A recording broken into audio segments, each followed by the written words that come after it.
Welcome back to the show. Wednesday night in Melbourne. Tough times never last, but tough people do.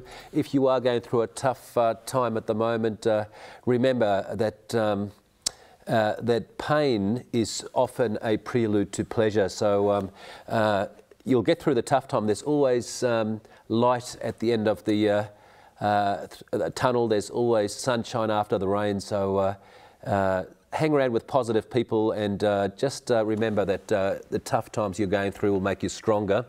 Lindsay Mason's on the couch sharing an amazing story about 17 years on and off behind bars, being beaten up as a child, being beaten up by the Victoria Police, but we haven't spoken about that. Tell us about all the prisons you've been to, Lindsay, and also some of the most memorable floggings you received. In jail? Anywhere? No, never got any in jail. No, never got any in jail? Nope.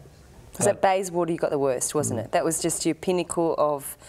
Bayswater and some of the... It was really torture. That's what I was trying to say before. It was like torture. It was young torture, men. Yeah. Mental and physical torture. And physical, because you were scared 24 hours a day, 7 days a week. And I think simple as that. The word men, it was actually 15, 16. That's young boys, really. Yep. Like seriously, that should never have happened, I think. No. Lindsay, which prisons did you visit? For a long time, huh? I don't know, probably I did 2 full terms in Pendriggs, 2 in Langikalkal. And they're all for theft and all those minor sort of things, is that right? Beechworth. 3 in French Island.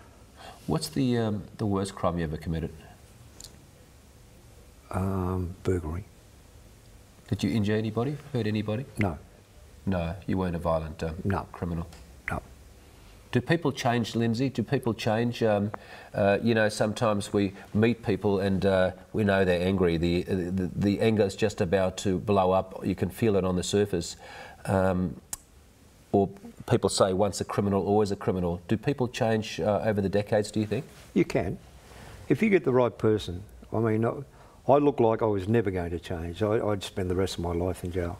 But a mate of mine who I actually did 3 terms with down at French Island, I met his sister and, you know, we hit it off and, yep, everything's been great since. Amazing. What a lovely man, and he almost looks like a barrister, doesn't he? Well, Priest. Priest or politician? Politician, that'll do me. Well, I'm not condoning prison stints or whatever, but what I'm saying about Lindsay, which is a unique case, I feel any young bloke that's put into a system at age 12 and then goes into, spends his whole time in and out of those, really, your only mentors are people that are in the same institution. So look, you're a product of your environment. Yes. So, but getting back to what we were talking about before about appreciate what you've got. Lindsay was saying before, I said to him, gosh, you know, you've had a tough time. And he just looked at me and said, look, there's so many people I know that have had such a worse time. And he mentioned a few other people he knew and women that he has seen in the system. You know, there's always someone worse off. And that's right, viewers. You know, I keep on speaking to these people who go to third world countries all the time, and all the parents live until they're 28 and they all die by the time they're 30. And 11,000 poor children in the third world countries die every hour. And in Western society, we've got the capacity to give them a bit of folding, to give them a bit of money to make it better. But as a whole, we're quite a selfish society. You know, we could make a difference, but it's all about me, me, me. So the take-home lesson really is we should all get together and show a lot of more loving kindness and, you know, get some of that spare dough we've got and maybe give it to the right agencies so some of these kids can get better. I mean, they've been trying to do this for years, but people just don't listen. People are usually more concerned about their holidays, their own toothache, and generally speaking, Western society, we're pretty selfish lot, aren't we? Well, that's like that Charlie Sheen thing that's going on at the moment, which is in the media and everyone's talking about it, and he's gone off the rails, and you know he's had so much excess his whole life. You know, he's a talented person, but he could have anything he ever wanted. So much champagne, so many great houses. But the one person that just recently was trying to help him, he actually said, that was Sean Penn, said, hey mate, come to Haiti with me and feed the poor people. I think that's the only thing that can bring him out. Like, It's all me, me. Like so much stuff. You know, man, go to Haiti and feed the poor people and start dressing a child that's got one arm and really get yourself out of that, you know, multi-million-dollar mansion. Yep. Don't you think you've got to get a reality check? Because when we die, there's no packrax on coffins, a mate said one time. So, what a wonderful journey it's been for you, mate. Now, tell us about the happy days while we're finishing off. You've got a good woman by your side? Oh, absolutely. What's her name? Heather. Heather. She looks after you still? How many kids? I've got 3 that, you know, I reared. But, you know, they're not mine, but they are. I consider them mine. And Stephen, so 4 kids.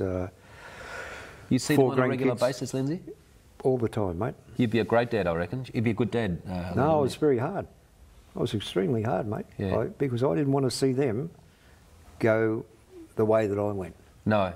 And I've actually apologised to them anyway. So. What for? Well, my psychiatrist said, you know, you should go home and apologise, so I did.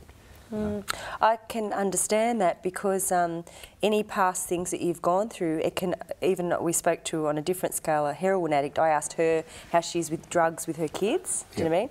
It can over-sensitise you that you just don't want any of that stuff to happen to your kids. You don't, no. So you could actually be, I even find with things that have happened in my life, I am super strict in some areas and you really have to pull back a bit sometimes to not bring your past into your kids. Is that what you mean, Lindsay? Yeah. Because you don't want it to happen to them. You don't want to see them in the same thing, exactly. So it sensitises you to it in a way, doesn't it? Yeah. Lindsay, there's a lot of viewers out there who've also gone through some tough issues, and a lot of them just want to kill themselves.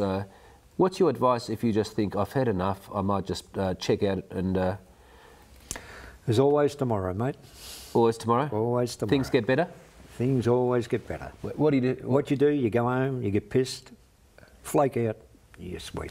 Wake up the next morning with a hangover, and you'll be right as rain. And here we are on the show talking about not to drink too much and everything, but there's a solution for everything, isn't there? Oh, I drink, mate. You like a drink? Me. Oh, yeah, I love it. Yeah. Yeah. And what are the big plans for this year? Get pissed. Often. Yeah.